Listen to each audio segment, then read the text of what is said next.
Salut! Sunt Costică Cojocaru și te invit să fii alături de mine.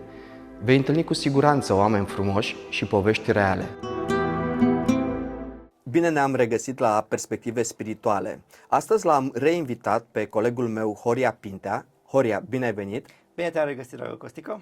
Și vom aborda un subiect ce ține de tematica noastră a cursului de yoga, și anume această teorie pe care o văd unii ca fiind o teorie, dar care din punctul nostru de vedere este o practică cotidiană, și anume consacrarea. Deci doresc astăzi să vorbim despre consacrare. Da, este un subiect deosebit de important, a cărei importanță a fost adeseori subliniată de ghidul nostru spiritual, domnul Gregorian, profesor yoga Gregorian Bevolaru, și este o practică, o pun în aplicare încă de la începutul practicii mele pe această cale, din anul întâi de yoga, din anul 1994. Ce este, din punctul tău de vedere, consacrarea? Când am auzit prima dată conferința în care se prezentau elementele generale despre consacrare, am simțit o emoție așa mistică chiar. M-a impactat foarte frumos așa la nivelul sufletului ceea ce am aflat acolo și am zis, fiind și zodia Berbecului, că vreau să pun imediat în aplicare să vedem oare cum se simte. Și ceea ce era prezentat în acea conferință este că, practic, consacrarea este un act prin care ființa umană poate să dialogueze în mod direct cu Dumnezeu și chiar nu numai să îi vorbească lui Dumnezeu, dar chiar să și primească un răspuns de la El și chiar să îl simtă și să-l conștientizeze ca atare în propriul univers lăuntric. Bun, hai să o luăm un pic metodic. Eu sunt un tip mai practic și mie îmi place să pun în aplicare. Mi-aduc aminte cu mulți ani de zile în urmă, foarte mulți ani de zile în urmă, când chiar i-am replicat ghidului spiritual într-un anumit dialog: eu te testez, să știi. Și el m-a întrebat: dar cum mă testezi tu? Păi simplu, mă duc la curs, văd ce scrie în curs, aplic și văd dacă ceea ce tu ai scris în curs se adeverește. Și te-am testat și acolo, și acolo, și acolo, și acolo, s-a adeverit. Am testat și consacrarea, să știi. Și atunci, eu mi-am ridicat câteva întrebări în conștiința mea, și anume: ce este voia lui Dumnezeu și de ce trebuie să fac eu voia lui Dumnezeu?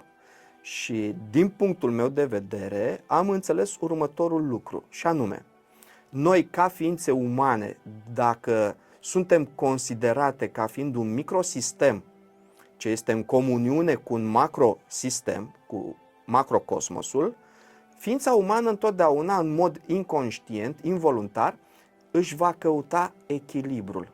Dacă noi mâncăm ceva, sistemul știe ce trebuie să facă, trupul își caută echilibru. Dacă mergem într-un loc, urcăm la munte și este și frig, sistemul își caută echilibru.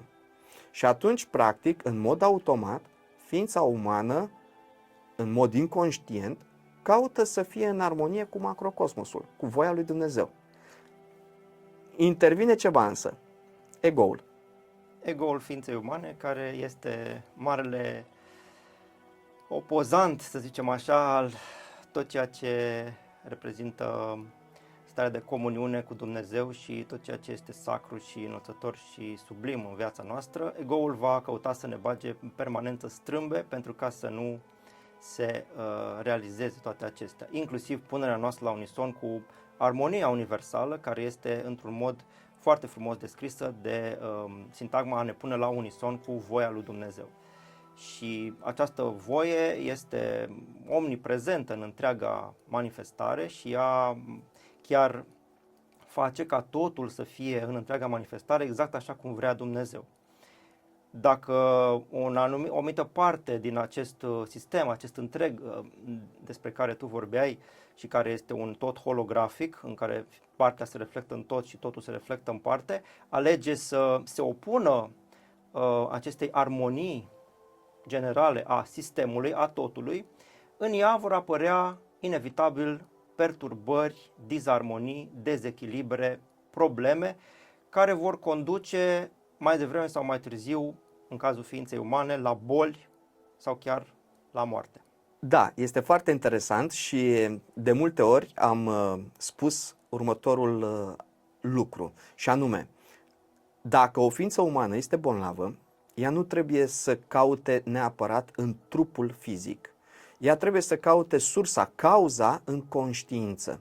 Pentru că, în realitate, dacă noi menținem o stare de ură, de ranchiună, de supărare, dacă avem o emoție puternică negativă, e demonstrat chiar științific și profesorul Constantin Dumitru Dulcan ne-a spus de foarte multe ori, mor neuronii. Ființa umană se distruge. Avem o altă rezonanță, o altă frecvență de vibrație. În același timp, aș vrea să mai fac o paranteză pentru a înțelege în complexitate această metodă de consacrare și anume destinul sau karma, legea cauzei și a efectului. Pentru că, uite, dau un exemplu. Sunt o ființă onestă, am înțeles consacrarea, realizez consacrarea, dar totuși mă confrunt cu anumite probleme inerente sau provocări ale vieții, numite generic karmă. Cum facem să ieșim din acest lanț cauză-efect? Odată ce înțelegem foarte clar și profund că această karmă despre care se vorbește în special în tradiția hindusă chiar există și este reală și ne urmărește de-a lungul existențelor noastre, putem să avem acces la o înțelegere mult mai complexă, așa cum ziceai, mult mai profundă a existenței și a înțelege unele mistere care celor care nu înțeleg această lege a karmei le sunt complet inaccesibile ca și înțelegere. Cum ar fi, de exemplu, și am auzit asta de multe ori în tot felul de discuții, copiii care, de exemplu, mor la foarte scurt timp de la naștere sau copii care se fac boli foarte grave la vârste foarte timpurii și părinții lor sau apropiații lor chiar trăiesc uneori o stare de revoltă împotriva lui Dumnezeu că de ce i-a dat această provocare. Această gravă stare, situația acelui copil care aparent este inocent, este nevinovat. El nu a făcut nimic ca să merite acele lucruri în viața lui, acele consecințe. În acea viață n-a făcut nimic. Și pentru că oamenii refuză cu obstinație să înțeleagă, să accepte această existență reală a reîncarnării, nu au cum să înțeleagă astfel de fenomene. Și se pot da foarte multe exemple de astfel de situații în care aparent din nimic cineva care este virtuos, un om la locul lui, un om bun, un om cu frică de Dumnezeu, brusc dintr-o dată se confruntă cu un eveniment apocaliptic, cu un eveniment care este complet ieșit din comun și inexplicabil. Ei bine, în virtutea existenței legii karmei, toate acestea se explică și se pot înțelege foarte clar. Odată ce înțelegem aceasta, evident că întrebarea este cum facem ca să nu mai producem această karmă și evident că consacrarea este soluția genială care este de altfel prezentată și în cartea sacră esențială a hinduismului Bhagavad Gita de către Krishna pentru a nu mai produce niciun fel de fructe karmice în condițiile în care acțiunea noastră este benefică. Nu se poate pune problema că facem o acțiune malefică, vrem să omorâm pe cineva, facem consacrarea, zicem noi că ne-a ieșit și îl omorâm și noi nu mai avem karmă. Asta este o aberație, este o prostie. Deci consacrarea se referă doar la acele acțiuni, consacrarea către Dumnezeu Tatăl, la acele acțiuni care sunt benefice, armonioase, dumnezeiesc integrate.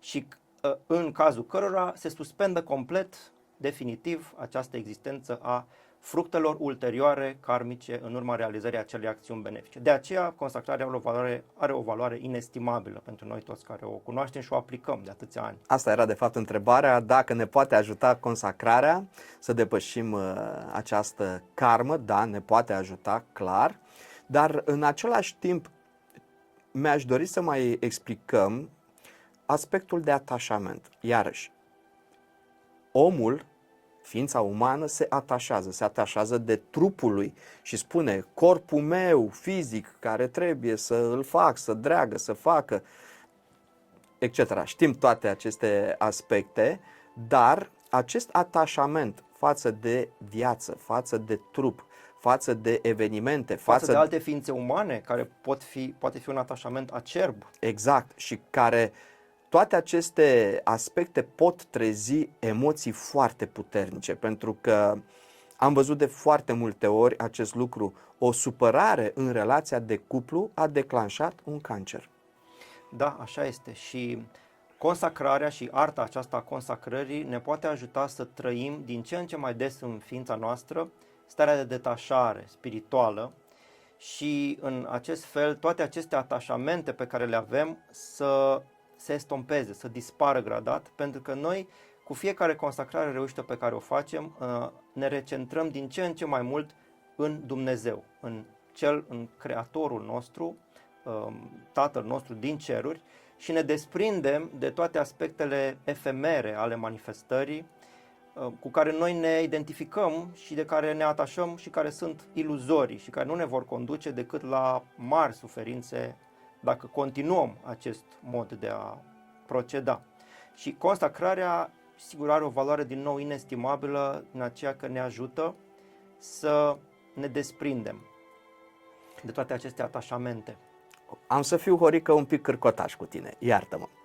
Totuși, oxitocina produce acest atașament. Copilul, când suge la sânul mamei, el primește foarte multă oxitocină, chiar și prin îmbrățișare, chiar și prin joc, prin zâmbet, prin simplu fapt că mama îl pune pe bebeluș la piept, el se încarcă de oxitocină și unul dintre rolurile oxitocinei în acest caz este chiar acest atașament. Copilul se atașează de mamă.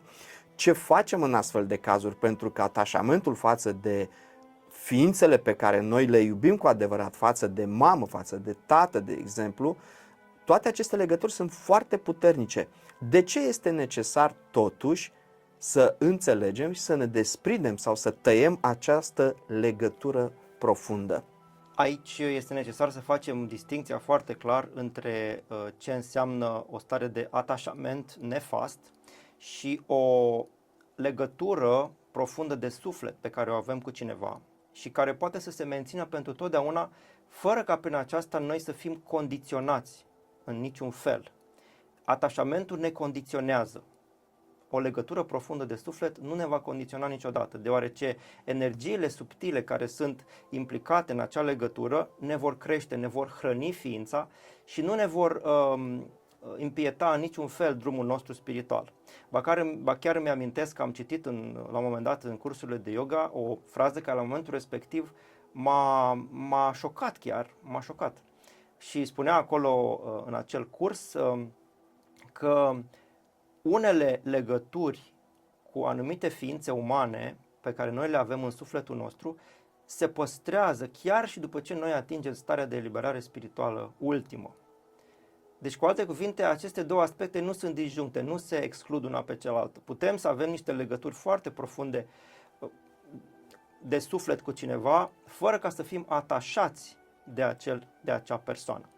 Și în această direcție aduc în discuție o revelație recentă pe care ne-a făcut-o ghidul spiritual și anume existența atributului dumnezeiesc al atașamentului dumnezeiesc. Prin urmare, există, iată, o energie subtilă dumnezeiască, chiar un atribut al lui Dumnezeu, care exprimă chiar această stare de atașament superior, care nu conduce la suferință, care nu conduce la niciun fel de situație conflictuală, de boală, de perturbare, ci conduce către starea de îndumnezeire chiar. Deci, iată, dacă există chiar un atribut dumnezeiesc care se ocupă cu asta, putem înțelege că există, sigur, mai multe tipuri de atașament. Iar acesta e forma supremă de atașament prin care noi ne atașăm direct de Dumnezeu Tatăl. Ca o mică concluzie la ceea ce am discutat noi până acum, putem spune următorul lucru. Pentru că există în ființa umană acea scânteie dumnezeiască, datorită iubirii profunde, să fie atașat întotdeauna de Dumnezeu care există în ființa umană. Și atunci, practic, reușești să înțelegi, să fii detașat și să nu fii legat de forma care altădată, inclusiv mama ta, a avut-o în planul fizic. Pentru că ea, ca și spirit, ca și suflet, există, ca și energie există, în continuare vie în acest univers. Exact, e foarte bine punctat. Deci este vorba de a vedea, de a reuși să vedem esențialul din ființa umană respectivă și nu aceste aspecte efemere, aceste învelișuri în ultima instanță care sunt date la o parte, sunt abandonate pe măsură ce noi ne încarnăm și avem diverse alte încarnări succesive, dar esența și sufletul și personalitatea profundă a acelei ființe umane, care e în legătură chiar cu corpul cauzal, se păstrează nealterate de la o viață la alta. Iar cel mai profund aspect, sigur că este chiar prezența scânteii lui Dumnezeu în noi, Sinele Suprem Nemuritor Atman, cu care orice consacrare pe care noi o realizăm și la care primim un răspuns ne ajută să suntem ajutați să intrăm gradat în comuniune. Hai să vedem acum din punct de vedere, la fel, tehnic, pentru că sunt pragmatic, merg la o practică concretă, când este bine să realizăm consacrarea, de ce și la ce ne ajută. Ghidul spiritual recomandă ca consacrarea fructelor acțiunilor noastre să fie făcută pentru acțiunile importante din zi. Și, în general, la începutul zilei, o consacrare globală a tuturor acțiunilor noastre din acea zi, pentru ca să avem o stare de integrare globală în voia lui Dumnezeu și în armonia macrocosmică, chiar din primul moment al zilei, care e foarte important. Să știi că atunci când începem un lucru bun, 50% deja este înfăptuit și este pe calea cea bună, pe direcția cea bună și are tendința să continue tot așa pentru întreaga zi. De asemenea, este foarte bine să facem consacrarea și chiar este foarte necesar, odată ce îi prindem gustul, ca să zicem așa, atunci când avem niște acțiuni sau trebuie să luăm niște decizii foarte importante legate de viața noastră și aspirăm din tot sufletul să vedem care este voia lui Dumnezeu legat de acel aspect. Deci asta este unul dintre principalele beneficii ale consacrării, faptul că aflăm care este voia lui Dumnezeu prin absența sau prin prezența, respectiv, a răspunsului la acea consacrare. Spre exemplu, un exemplu banal, vrem să plecăm într-o călătorie foarte lungă cu mașina și înainte de aceasta este foarte bine să facem consacrarea fructelor acelei călătorii către Dumnezeu. Dacă vom primi un răspuns afirmativ, putem fi siguri că Dumnezeu este de acord cu călătoria noastră și suntem susținuți, ghidați și inspirați de El, deoarece după ce facem o consacrare, nu mai acționăm noi, ci acționează Dumnezeu prin noi.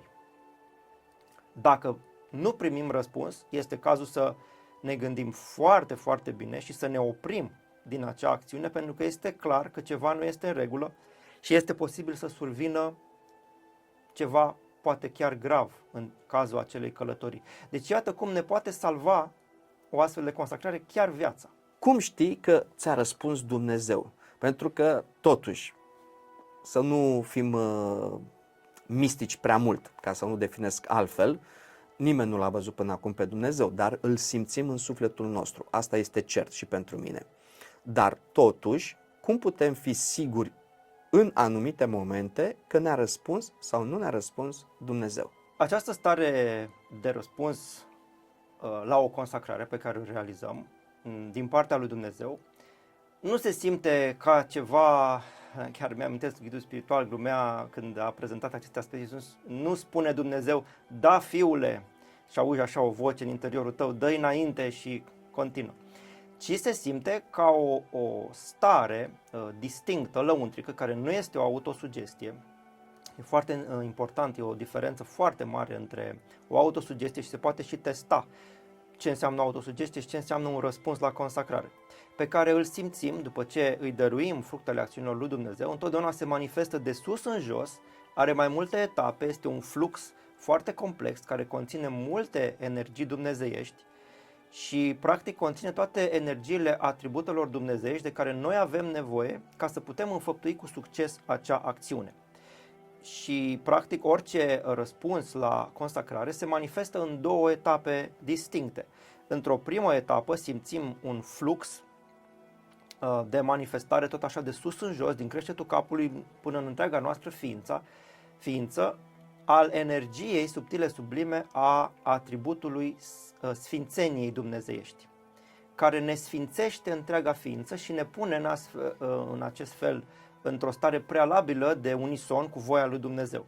După aceea, imediat după aceea, a doua etapă a oricărei consacrări este revărsarea aceasta a acelor energii subtile sublime, distincte, a atributelor dumnezeiești de care Dumnezeu consideră că noi avem nevoie pentru a duce la bun sfârșit acea acțiune. Și nicio consacrare nu este identică cu o altă consacrare. Sunt unice. Fiecare consacrare este unică și răspunsul lui Dumnezeu este unic de fiecare dată. Îmi amintesc că în anul întâi de yoga, când am aflat despre consacrare și am început să practic, am simțit chiar din prima răspunsul și era ceva extraordinar. Chiar făceam doar de dragul de a simți răspunsul la consacrare, ca să experimentez, să văd că era o stare pur și simplu așa, fascinantă. Făceam consacrarea ca să mă duc aiurea, așa, adică nu... Să treci strada. Da, exact, să trec strada. Nu era ceva care doar... Să mă duc să iau ceva de la bunica mea care locuia în apropiere. Și pe aia mă întorceam. Făceam consacrare, sau să mă duc să iau pâine.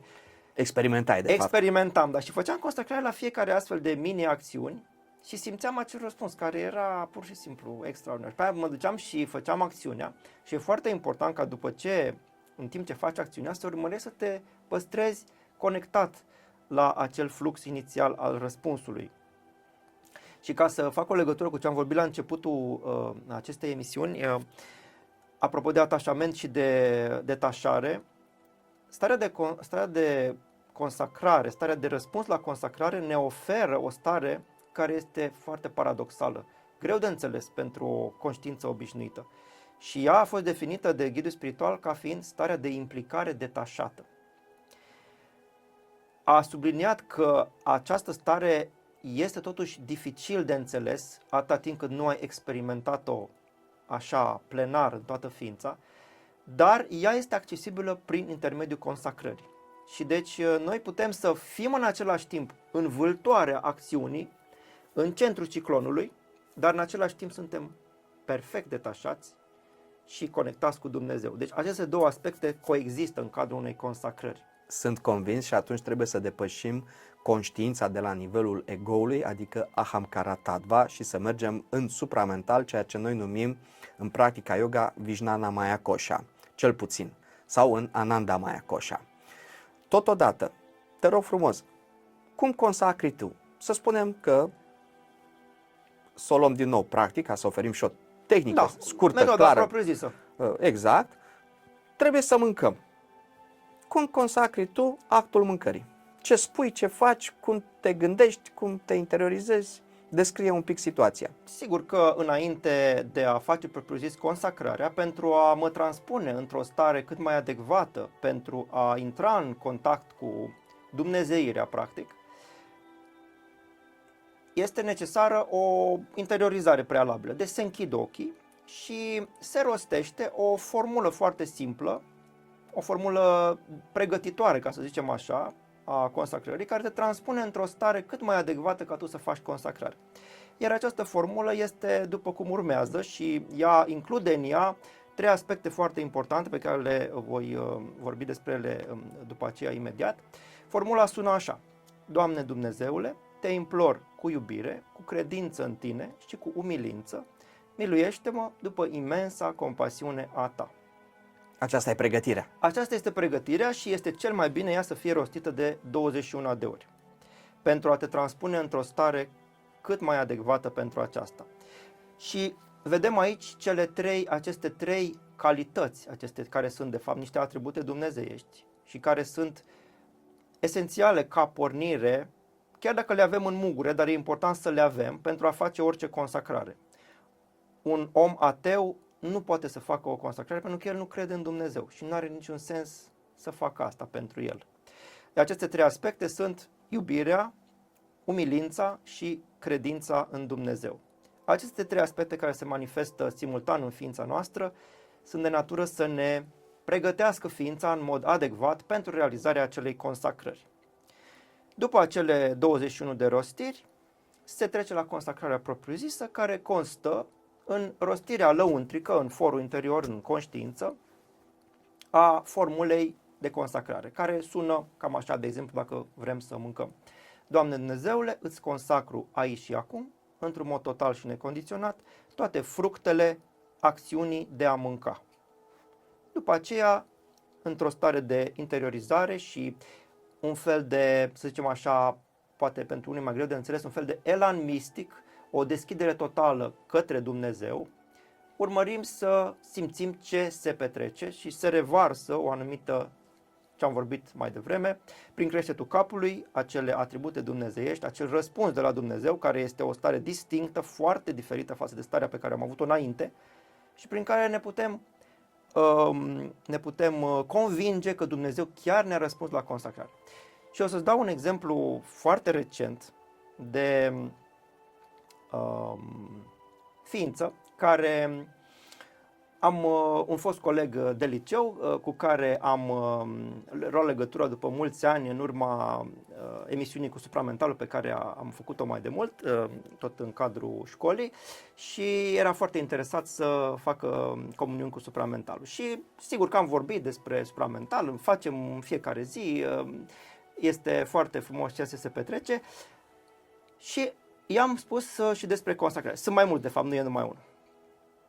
Și le-am spus tehnica de realizare a consacrării și la început nu simțea foarte clar, dar a perseverat și după aproximativ 2 luni mi-a relatat că, deci foarte așa sincer și foarte, deci un om care nu a avut nicio treabă cu yoga în viața asta, nu, deci doar după aproximativ 2 luni a perseverat în fiecare zi, făcând în fiecare dimineață consacrarea zilei și consacrarea acțiunilor importante, mi-a zis că simte foarte clar cum se modifică parcă tot peisajul când vine răspunsul și parcă se umple de ceva și parcă tot în jur aerul e altfel și deci descria exact cum se simte, deci iată că se poate. Da, și este foarte accesibil această practică a consacrării. Sunt convins că se poate și este cert că se poate. Am dat exemplu cu mâncarea din mai multe motive. În primul rând este o necesitate fiziologică, clar. Și în al doilea rând, omul care este super înfometat după, să exagerez un pic acum, 3 zile de nemâncat, da, vine acasă și el se întreabă, bă, fac consacrarea sau mănânc? Ce recomandăm? Sigur că este foarte, mai ales în cazul acțiunii de a mânca, am avut exemple și chiar și eu și alte ființe care mi-au relatat, făcând consacrarea nu au primit răspunsul și nu au înțeles de ce. Făcând investigații ulterioare, după aia și-au dat seama că mâncarea era stricată. Și puteau să se îmbolnăvească. Și puteau să îmbolnăvească foarte grav. Și nu era atât de evident din gust faptul că era stricată. Deci iată că poate fi foarte salvatoare realizarea unei astfel de consacrări în care dacă tu ești pe cale de a ingera un ceva care îți face rău sau nu îl ingerezi la momentul potrivit în care poate îți va genera o perturbare fiziologică și trebuie să mai aștepți poate încă 1 oră sau 2, Dumnezeu îți spune încă nu e momentul. Și nu trebuie să fim absurdi, să ne imaginăm că Dumnezeu ne răspunde așa cam 50-50 și că nu o să mai putem să mâncăm acum, că nu.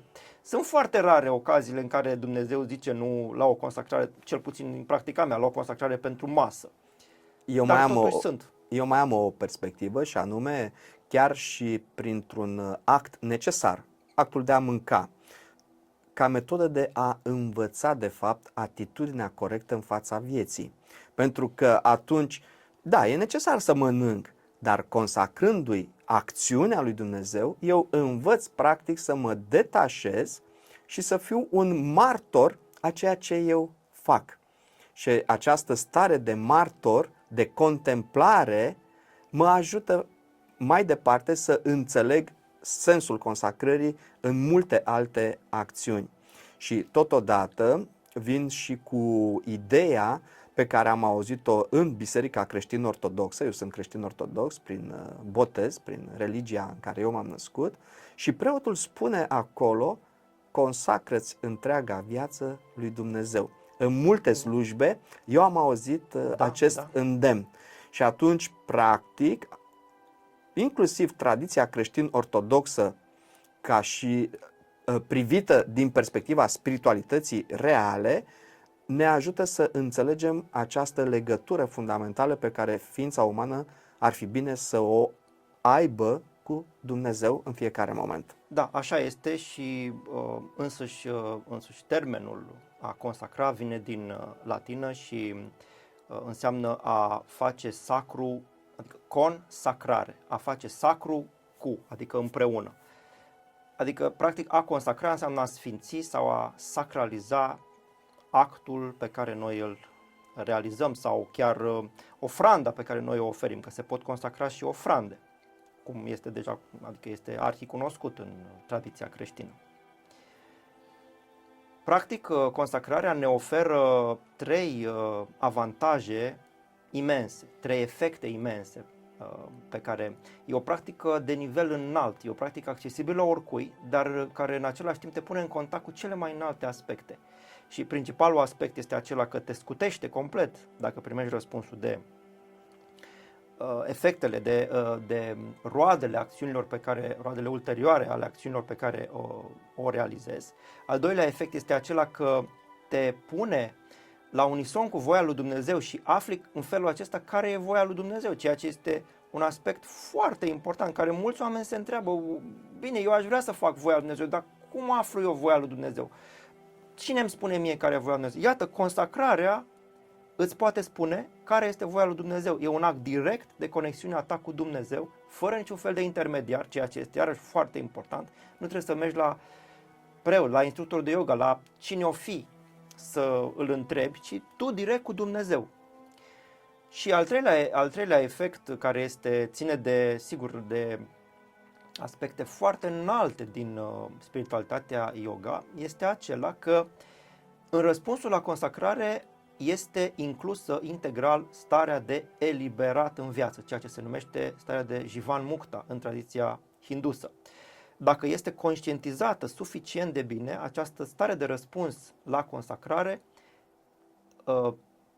îți oferă chiar această trăire, chiar pentru câteva fracțiuni de secundă sau secunde, a acestei stări supreme la care aspiră și care este țelul ultim al oricărei forme de spiritualitate, starea de eliberare supremă ultimă.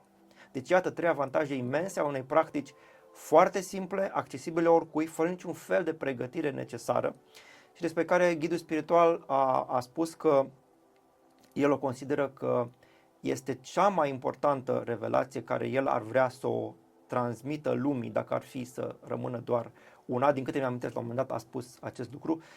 Aceasta, măcar și aceasta, dacă ar putea fi transmisă cât mai multor ființe de pe această planetă, ar fi ceva extraordinar. Horia, îți mulțumesc foarte mult pentru această scurtă intervenție. O să reluăm acest subiect și de pe acum te reinvit ca să detaliem un pic ceea ce noi numim consacrare și chiar mi-ar plăcea să vorbim despre sincronicități, pentru că se văd sincronicitățile, chiar despre eliberare, ce înseamnă eliberarea, despre voia lui Dumnezeu, ce înseamnă această voie a lui Dumnezeu și care ar fi o atitudine potrivită pentru a menține ființa umană într-o stare de echilibru și armonie cu întregul macrocosmos. Pentru că de aici rezidă foarte multe probleme de viață cu care noi ne confruntăm și pe care psihologia modernă încearcă acum să le îmbrace într-o formă gen provocările vieții, traume, dar singurul care este responsabil sunt chiar eu. Da, exact, așa este și sunt foarte multe de spus despre aceste subiecte deosebit de interesante și complexe, inclusiv despre sincronicități și o să putem defini ce înseamnă aceea o sincronicitate pentru cei care nu știu și să facem corelația cu o altă practică fundamentală, chiar o artă, care se numește arta binecuvântării și care a fost reactualizată și este practicată pe o scară foarte largă în cadrul școlii noastre de yoga de peste 20 și ceva de ani. Până atunci, o zi frumoasă îți doresc în continuare și sper să ne revedem cât mai repede ca să continuăm această listă de discuții. Mulțumesc din suflet, toate cele bune tuturor!